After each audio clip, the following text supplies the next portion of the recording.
1절에서 6절까지 있는 말씀 봅니다. 요한복음 11장 1절에서 6절까지. 요한복음 11장 1절에서 6절까지.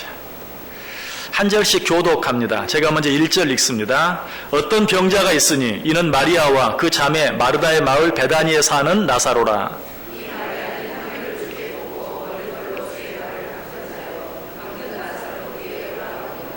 이에 그 누이들이 예수께 사람을 보내어 이르되 주여 보시옵소서 사랑하시는 자가 병들었나이다 하니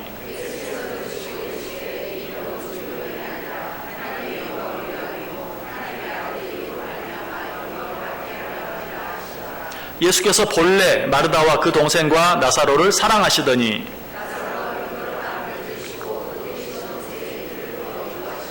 아멘. 자, 우리 옆 사람들과 한번 인사합니다. 참 잘 오셨습니다. 큰 은혜 받으시기 바랍니다. 예, 여러분들 오늘 정말 잘 오셨습니다. 하나님의 큰 은혜가 여러분 모두에게 임하시기를 주님의 이름으로 간절히 축원합니다. 자, 지난 주일에 오늘 본문 가운데 1절부터 5절까지 있는 말씀 통해서 예수님께서 죽은 나사로를 다시 살리시는 사건에 대해 생각해 보았습니다. 그러면서 그 가운데 우리가 참 쉽게 이해하기 어려운 한 가지 내용을 생각해 보았죠. 그것은 무엇입니까? 예수님을 그토록 사랑했던 마르다, 마리아, 나사로의 가정, 그리고 예수님께서도 그토록 사랑하셨던 마르다, 마리아, 나사로의 가정에 어떻게 그렇게 큰 우환이 생길 수가 있는가? 어떤 우환이었죠? 그 가정에 하나밖에 없는 남자, 그 가정에서 가장 어린 한 사람이 병들어 죽게 되는 그런 큰 우환이 그들 집에 찾아온 것을 보면서 어떻게 예수님께서 그렇게 사랑하셨던 가정이요, 예수님을 그렇게 사랑했던 가정인데 그런 어려운 일이 있도록 허락할 수 있는가 하는 것에 대해 생각해 보았어요. 우리는 그 답을 이미 이제 알고 있죠. 왜 그랬다고 그랬습니까? 하나님께서 우리를 사랑하시는 방법과 우리가 생각하는 사랑이 다르기 때문이다 라고 말씀드렸어요. 우리가 생각하는 사랑은 어떤 사랑이에요? 사랑한다면 무조건 좋은 것을 주는, 사랑한다면 무조건 가장 빨리 문제를 해결해 주는, 그것이 우리가 생각하는 사랑의 방식이다. 그러나 하나님께서 생각하시는 사랑의 방식은 어떤 것이에요? 그런 것이 아니라고 그랬어요. 가장 빨리 어떤 문제를 해결해 주는 것보다도 더 멀리 바라보고 더 큰 것을 위하여 잠깐의 시련이나 고난과 어려움들은 보고도 못 본 채 할 수 있는 그런 사랑, 우리는 이 사랑을 필레오의 사랑과 아가페의 사랑으로 구별해서 생각해 보았어요. 그렇게 해서 예수님을 그토록 사랑했던 가정, 그리고 예수님께서도 그토록 사랑했던 가정에 어떻게 그렇게 큰 문제가 있을 수 있는가 하는 문제를 우리가 나름대로 그 해결책, 그 답을 찾아 보았어요. 자, 그런데 거기까지는 이해가 돼요. 비록 하나님 그토록 사랑하시지만 우리가 생각하는 사랑의 방법과 다르기 때문에 어려움을 허락하시기도 하고 그 어려움의 시간을 좀 더 길게 연장하시기도 하신다 하는 사실은 이해할 수 있어요. 그러나 오늘 이 사건을 통해서 우리가 아는 한 가지 결론은 무엇입니까? 나사로가 죽고 말았다는 것이, 이것은 이해가 되지 않아요. 병에 들게 하고 고통을 당하게 하고 그 시간이 좀 더 길게 되어질 수 있는 것까지는 이해를 하지만, 그러나 결과적으로 나사로는 죽고 말았다, 이거는 이해가 되지 않아요. 제가 지난 시간에 하나님의 사랑과 우리의 사랑의 차이를 이야기하기 위해서 아이가 넘어졌을 때 하는 우리의 태도에 대해서 이야기했죠. 아이가 넘어졌어요.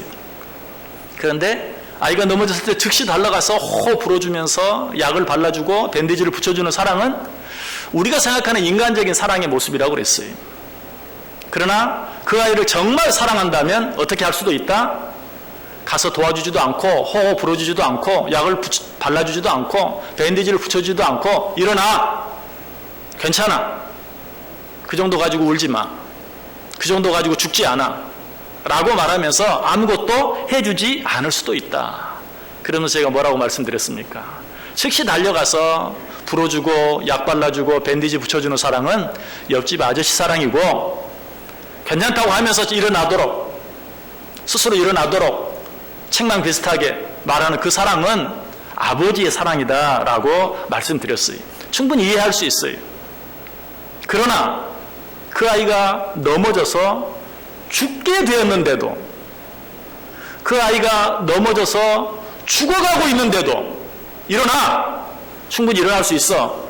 라고 소리치다가 그 아이가 죽고 말았다면, 여러분 그건 어때요? 우리가 그것을 아버지의 사랑이라고 말할 수 있습니까? 아, 그 사랑이 진정한 사랑이요, 그 사랑이 아가페의 사랑이다라고 말할 수 있나요? 우리 가운데 실제로 그런 일이 일어나면 아마 요즘 같은 때는 당장 아동학대죄 그리고 살인방조죄로 걸려 들어가게 될 것이, 아마 이렇게 얘기해도 믿음이 정말 좋으신, 아니 믿음이 너무 좋으신 분들은 나사로가 죽은 것이 죽으려니까 죽은 것이지 예수님이 죽이신 건 아니잖아요 라고 말할 수도 있어요. 그러나 오늘 본문을 자세히 보면 나사로가 죽은 것은 분명히 예수님 때문이에요.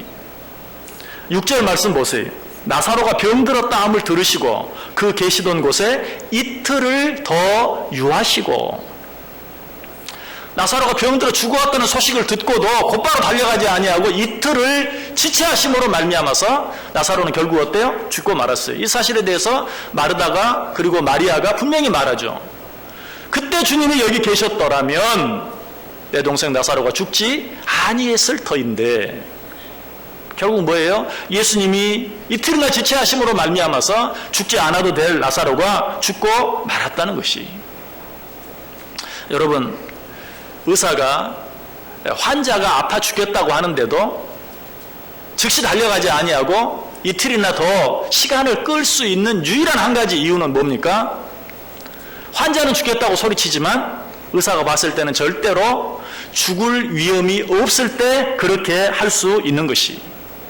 만약에 환자가 정말 죽어가는데, 죽을 수도 있는데 그럼에도 불구하고 이틀의 시간을 끌어서 그 환자가 죽었다면 이 의사는 어때요? 역시 과실치사라는 그런 죄를 피할 수 없는 것이. 그런데 예수님께서는 인간적으로 따지면 과실치사와 같은 그런 일을 지금 행하고 있는 것이. 왜 예수님께서 그렇게 하셨을까요? 그 첫 번째 이유를 우리는 4절에서 찾아볼 수 있어요. 4절 보세요. 예수께서 들으시고 이르시되 이 병은 죽을 병이 아니라. 방금 말씀드렸죠? 왜 예수님이 이틀을 유하셨어요? 이 병은 죽을 병이 아니기 때문에. 의사가 환자가 죽어간다는 말을 듣고도 즉시 달려가지 않을 수 있는 한 가지 이유, 의사가 봤을 때 절대로 죽지 않는다는 확신이 있을 때. 근데 오늘 주님께서 그렇게 말하고 있어요. 이 병은 죽을 병이 아니다. 그러나 어떻습니까? 나사로는 죽을 수밖에 없는 질병 가운데 있었고 결과적으로는 어때요? 죽고 말았어요. 그런데 예수님께서는 그 병을 죽을 병이 아니다라고 말하고 있어요. 왜 그랬을까요? 우리가 지난 시간에 이미 생각해 본 것처럼 하나님의 사랑과 우리의 사랑, 하나님께서 우리를 사랑하시는 방법과 우리가 원하는 사랑의 내용이 다르다라고 말씀드렸듯이, 오늘 예수님께서 하신 말씀, 이 병은 죽을 병이 아니다라고 말씀하신 것도 우리들이 생각하는 죽을 병과 예수님이 생각하는 죽을 병 사이에는 차이가 있는 것이, 우리가 생각하는 죽을 병과 예수님이 생각하는 죽을 병은 서로 달라요. 그러면 예수님께 있어 죽을 병은 도대체 어떤 병입니까? 이 질문에 대해서 실존 철학자 키에르케골이 아주 잘 대답해주고 있어요. 이 키에르케골은 인간을 세 가지 종류로 구분합니다. 첫 번째 인간은 어떤 인간인가? 소위 심미적 존재. 좀 어려운 표현인데요. 이 말은 무슨 말이냐면, 이래도 한 세상 저래도 한 세상인데 이 세상 그저 기쁘고 즐겁게 살아가면 그만 아니냐. 이것이 심미적 존재예요. 그냥 아름다움만 추구하는, 편하고 기쁘고 즐겁고 이것만 추구하는, 그것이 인생의 가장 고귀한 가치가 아니냐라고 생각하며 살아가는 인간들, 본성적으로 살아가는 인간들, 인간은 그런 존재다라고 말했어요. 그래서 실제로 키에르케고르는 그런 삶을 추구해 보았어요. 그렇게 살아가는 사람들을 보았어요. 그러나 거기에 참 기쁨이 없어요. 참 만족이 없어요. 참 평안이 없어요. 그래서 키에르케고르는 죽음에 이르는 병이라는 책에서 이런 존재들은 죽음에 이르는 병에 걸린 자들이다 라고 이야기. 이 세상에서 그저 쾌락만을 추구하며 살아가는, 그것은 결국 죽음에 이르는 병이다. 성경도 이 사실에 대해서 잘 이야기합니다. 디모데전서 5장 6절에 향락을 좋아하는 자는 살았으나 죽었느니라. 쾌락만을 쫓아 살아가는 자, 어떻게 보면 멋지게 보여요. 잘 사는 것 같아요. 나도 한번 저렇게 살아보고 싶다라는 생각이 들기도 해요. 그러나 그런 사람은 산 것 같으나 죽은 자다. 그래서 이제 키에르케고르는 두 번째 인간의 존재를 이야기합니다. 두 번째는 어떤 인간들인가? 소위 윤리적 존재. 그래, 그저 즐겁게만 살면 되겠는가? 그저 즐기면서 살기만 하면 되겠는가? 그건 동물이지. 사람이라면 그래도 윤리와 도덕을 지키며 살아야지. 윤리적으로, 도덕적으로 흠이 없이 살아야지. 소위 윤리적 존재에 대해서 이야기했어요. 그리고 그렇게 사는 것이야말로 인간 실존의 최고의 목적이다라고 말했어요. 그런데 실제로 윤리적으로, 도덕적으로 흠이 없이 산다고 해서 인간의 모든 고민과 문제가 해결되는 게 아니, 모든 어려움들로부터 자유로워지고 그것으로 말미암아 참 기쁨과 평안을 누리는 것이 아니라는 사실을 알게 되었어요. 그래서 키에르케고르는 이것도 죽음에 이르는 병이다. 윤리적으로, 도덕적으로만 흠이 없이 산다고 해서 그 인간이 진정으로 행복해질 수 있는 것은 아니다라고 절규했어요. 그리고 나서 그는 어떻게 합니까? 하나님 앞에 서요.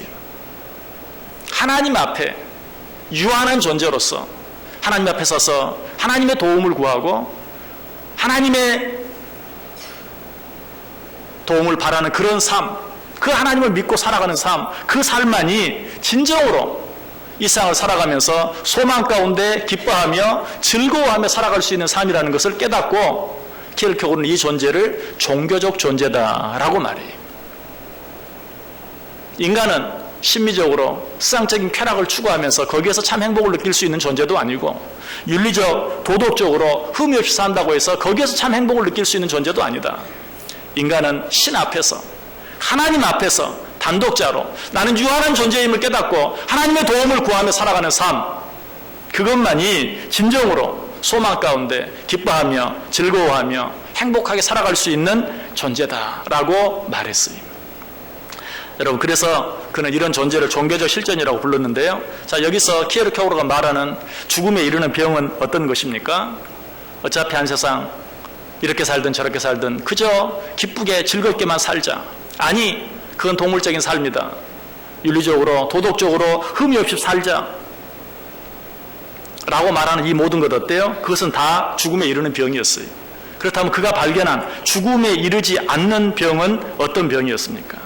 죽음에 이르지 않는 병, 그것은 하나님 앞에서 믿음을 가지고 절대자를 인정하며 살아가는 그 삶만이 진정한 삶이다 라고 이야기했어요. 성경도 그렇게 말합니다.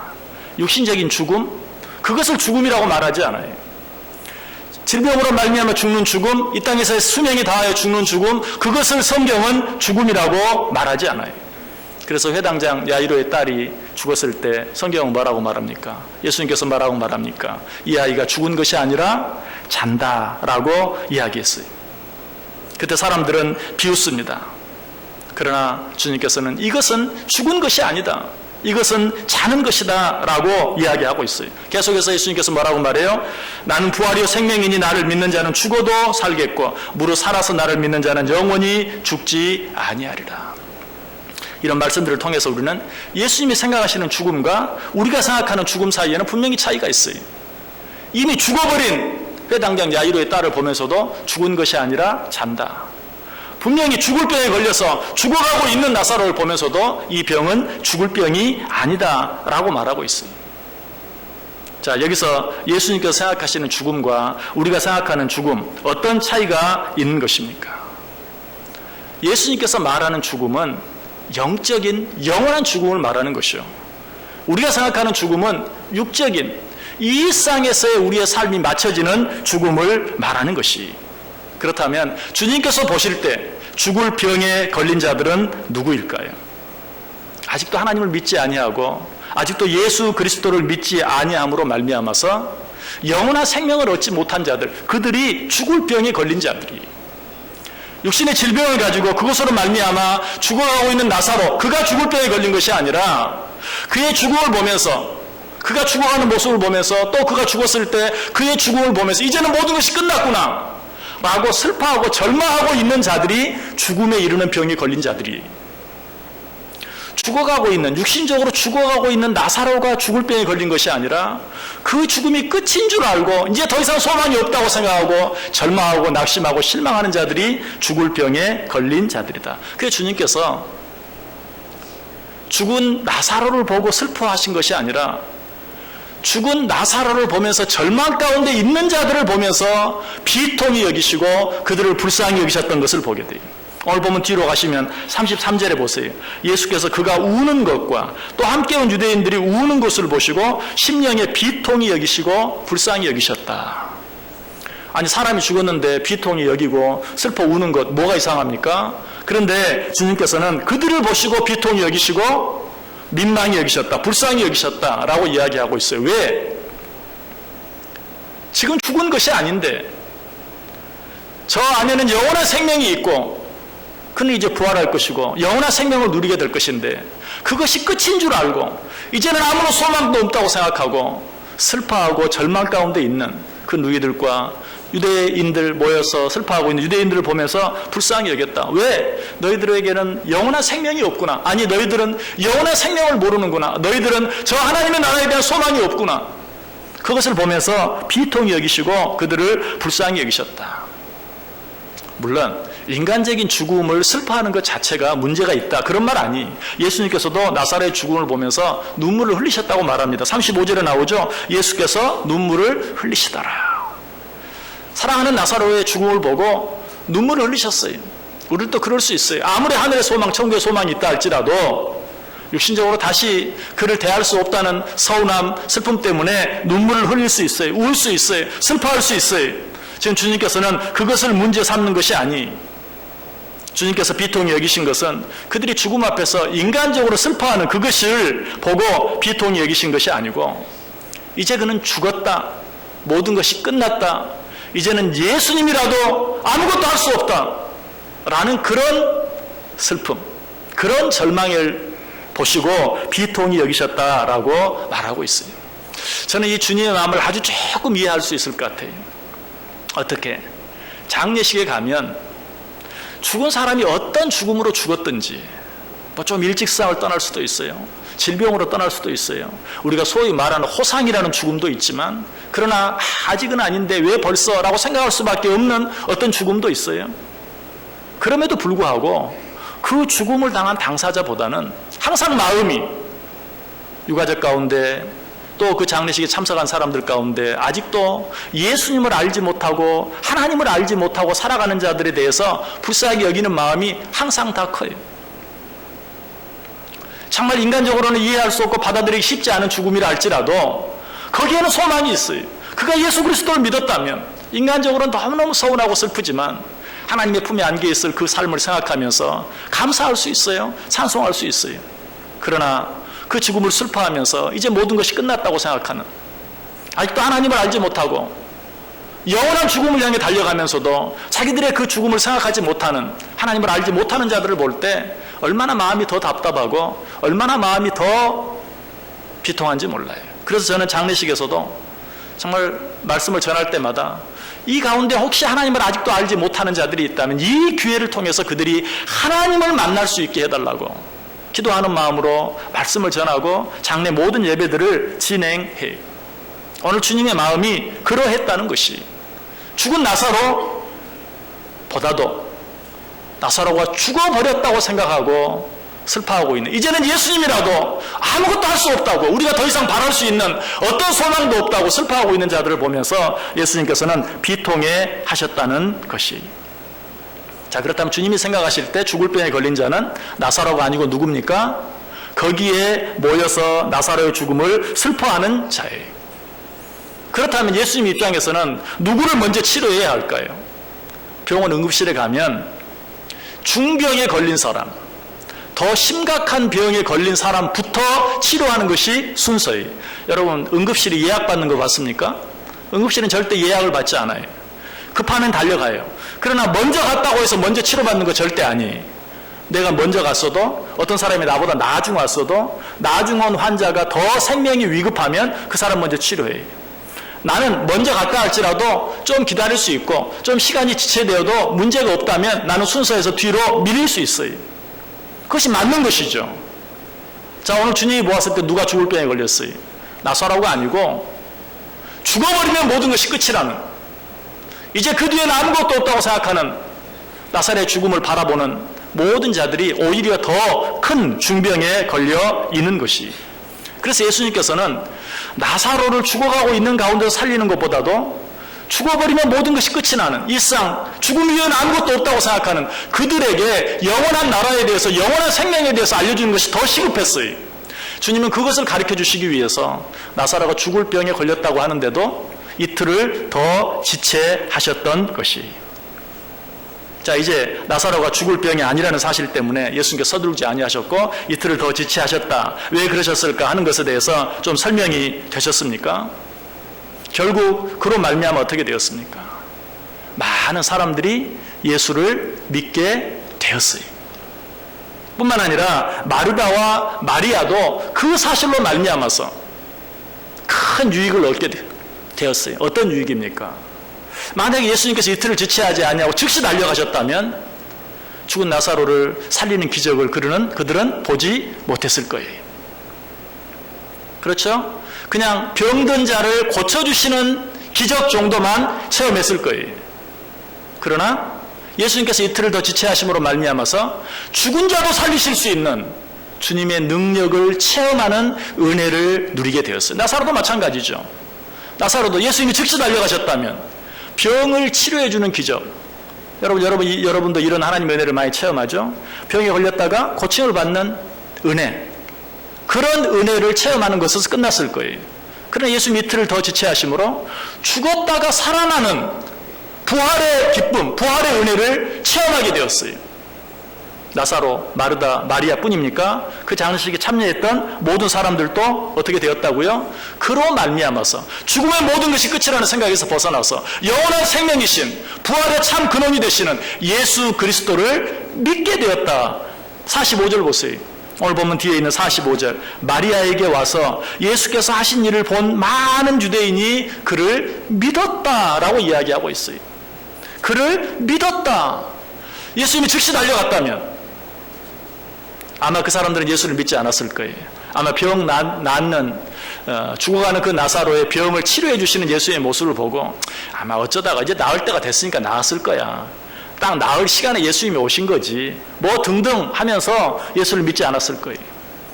그러나 죽어버린 그 이후에서야 예수님께서 오셔서 죽어버린 자를 살리시는 그 일을 통해서 많은 사람들이 예수를 믿게 되었다. 어쩌다 보니까 그렇게 되었다. 예수님께서 그저 이틀을 유효하시다가 나사로가 죽어버리고 마니까 죽은 뒤에 가서 정말 죽기 전에 오지 못한 것이 미안해서 죽은 자 가운데 살려주셨다. 여러분, 그런 것이 아니고 이 모든 일들은 이미 계획되어진 일이라는 것을 성경을 통해서 확인할 수 있어요. 15절을 한번 보시기 바랍니다. 내가 거기 있지 아니한 것을 너희를 위하여 기뻐하노니 이는 너희로 믿게 하려 함이라. 내가 일부러 나도 내가 사랑하는 나사로가 병들었다는 소식을 듣고 즉시 달려오고 싶었다. 그러나 정말 인간적으로는 빨리 달려가고 싶은 마음을 억제하며 이틀을 더 유한 이유가 무엇인가? 아직도 영원한 생명에 대해서, 아직도 영원한 나라에 대해서 알지 못하고 일상의 삶과 일상의 생명에만 급급해하는 그들을 살리기 위하여 내가 이틀을 더 유한 것이다. 너희로 믿게 하려 함이다 라고 말하고 있는 것이. 주님께서는 육신적으로 죽어가고 있는 것보다도 영적으로 죽어가고 있는 자들을 더 급하게 생각하셨어요. 육신의 어떤 질병보다도 영적인 어떤 질병을 더 크게 생각하셨어요.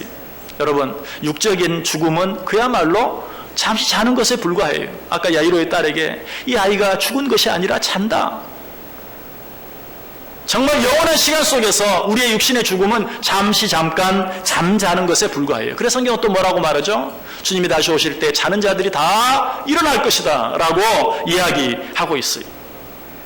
요즘 사람들이 어때요? 너무 그냥 아름다워지고 싶은 마음에 얼굴 뜯어 고치기 위해서 전신 마취를 서슴지 않고 받는 그런 일들을 많이 봐요. 좀 더 예뻐지기 위해서도 잠시 죽는 것을 두려워하지 않아요. 여러분 전신 마취 여러분 받아보셨습니까? 어떻습니까? 아무것도 생각나지 않아요. 정말 죽는 거예요.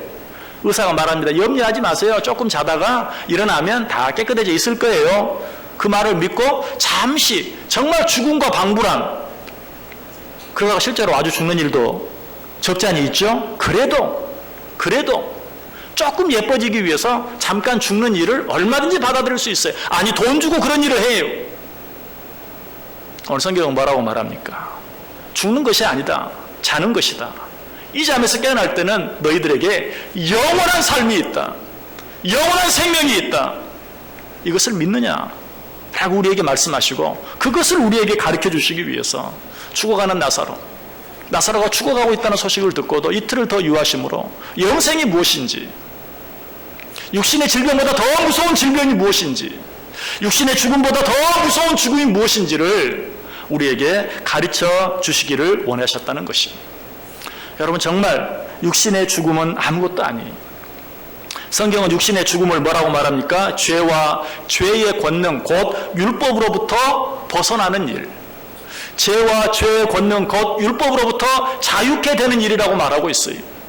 고린도서 15장 55절과 56절에 사망아 너의 승리가 어디 있느냐, 사망아 내가 쏘는 것이 어디 있느냐, 사망이 쏘는 것은 죄요 죄의 권능은 율법이라. 사망이 뭡니까? 사망은 죄와 죄의 권능을 쏘는 것이, 사망으로 말미암아 우리는 우리를 얽어매고 있는 죄와 죄의 권능으로부터 완전히 자유로워져요. 얼마나 놀라운 일입니까? 그래서 바울은 우리에게 죽음을 주시는 하나님을 이렇게 찬송합니다. 바로 그 다음 절 고린도서 15장 57절에서 우리 주 예수 그리스도로 말미암아 우리에게 승리를 주시는 하나님께 감사하노니. 예수 그리스도를 믿는 자들의 죽음은 영원한 승리를 얻는 시간이, 영원한 생명을 얻는 시간이, 영원한 나라로 들어가는 시간이. 그래서 사도 바울은 그 죽음을 향해서 뭐라고 말해요? 우리 주 예수 그리스도로 말미암아 우리에게 승리를 주시는 하나님께 감사한다라고 말하고 있어요. 죽음은 우리를 얽어매고 있는 이 땅을 살아가면서 우리를 그렇게 힘들게 하는 죄와 죄의 권능, 율법으로부터 우리를 완전히 자유롭게 해주는 것이. 그래서 예수님께서는 육신의 질병으로 죽어가는 나사로를 살리기 위해서 서둘러 내려가지 아니하시고 영적인 영원한 죽음을 향해 달려가는 자들을 구원시키시기 위하여, 그들에게 영원한 생명을 주시기 위하여 이틀을 더 유하시고 나사로가 죽게 만드시고 그 죽음 가운데서 다시 살려내심으로 그 일을 바라보는 모든 자들로 하여금 예수 그리스도를 믿음으로 영생을 얻게 하셨다라는 것이. 어떤 사람이 이렇게 간증하는 이야기를 들었어요. 지금 내 코가 석자인데, 지금 내 형편도 너무 힘들고 어려운데 왜 하나님께서는 자꾸 다른 사람 기도를 시키는지 모르겠어요. 여러분 혹 그럴 때가 있습니까? 정말 기도하는 분들이라면 그런 일을 꼭 체험할 것이, 지금 내 일도 너무 복잡하고 내 일도 너무 힘든데 나를 위해서 기도하게 하는 것이 아니라 엉뚱한 다른 사람 위해서 기도하게 하는, 여러분 그런 일을 체험해 보셨습니까? 그런 일이 반드시 있습니다. 왜 그렇습니까? 지금 내가 처해 있는 육신적인 일들, 육신의 질병에 관한 문제, 물질적인 관한 문제, 가족 관계에 관한 문제, 여러 가지 문제들 너무 힘들고 어려운 많이 있지만, 그러나 그런 것들은 근본적인 문제가 아니에요. 근본적인 문제는 무엇이에요? 영원한 죽음을 향해 달려가는, 예수 그리스도를 알지 못하고 예수 그리스도를 믿지 아니함으로 영원한 죽음을 향해 달려가는 자들. 그래서 지금 내 앞에도 육신적인 여러 가지 문제들이 엄청나게 많이 있는데, 쌓이고 또 쌓여 있는데, 그럼에도 불구하고 아직도 하나님을 알지 못하고 예수를 알지 못하는 어떤 내 이웃, 내 친구, 내 가족을 위해서 기도하게 만드는 것이, 왜? 지금 내 앞에 있는 그 문제는 영혼에 관한 문제에 비하면 아무것도 아니기 때문에. 그래서 요한계시록 3장 17절 18절에 말합니다. 내가 말하기를 나는 부자라, 부요하여 부족한 것이 없다 하나 내 곤고한 것과 가련한 것과 가난한 것과 눈먼 것과 벌거벗은 것을 알지 못하는도다. 내가 너를 권하노니 내게서 불로 연단한 금을 사서 부요하게 하고 흰 옷을 사서 입어 벌거벗은 수치를 보이지 않게 하고 안약을 사서 눈에 발라 보게 하라. 네가 지금 부요하다고? 부족함이 없다고? 아니다. 육적으로는 그럴지 몰라도 네 영혼을 보아라. 네 영혼이 벌거벗어 있지 않느냐? 네 영혼이 벌거벗은 수치 가운데 있지 않느냐? 겉옷을 사서 입어 그 수치를 가리고 안약을 사서 발라 내 죽어가는 영혼을 바라보라. 지금 무엇이 급한 줄 아느냐? 네 육신의 문제가 아니다. 네가 육신적으로 부족함이 없다고 네가 지금 그렇게 안심하고 있을 때가 아니다. 내 영혼이 죽어가고 있지 않느냐라고 말씀하고 있는 것을 보게 돼요. 여러분, 무엇이 먼저인지 무엇이 나중인지 우리는 볼 수 있어야 돼요. 내가 무엇을 위해 항상 먼저 생각하고 무엇을 위해 먼저 항상 애써야 될지 생각할 수 있어야 돼요. 신앙생활이라는 것이 무엇입니까? 육적인 일을 위해서 애쓰고 육적인 문제를 해결하기 위해서 기도하고 육적인 문제를 해결하기 위해서 하나님께 매달리는 것이 신앙생활이 아니에요. 신앙생활은 먼저 육보다 영을 바라보는 것이, 육을 위해서 기도하기 전에 영을 위해 먼저 기도하는 것이, 내 육적인 문제를 해결하기 위해서가 아니라 영적인 문제를 해결하기 위해서 먼저 주님께 기도하고 그것을 더 크게 생각하는 것, 이것이 바로 신앙생활이. 그로 말미암아서 정말 어쩔 때는 지금 나사로가 죽어가는 질병 가운데 있으면서도 기다리지 못했던 그런 신앙생활이 아니라 혹 그런 가운데 있다 할지라도 보다 귀한 하나님의 뜻이 있는 줄 알고 하나님 바라보고 의지하면서 좀 더 기다릴 줄 아는 것, 하나님께 좀 더 맡길 줄 아는 것, 이것이 진정한 신앙생활이다. 우리 말씀 한 구절 같이 찾아 읽고 오늘 말씀 마치겠습니다. 이사야 30장 18절 말씀 보시기 바랍니다. 구약성경 1002페이지에 있습니다. 이사야 30장 18절. 이사야 30장 18절.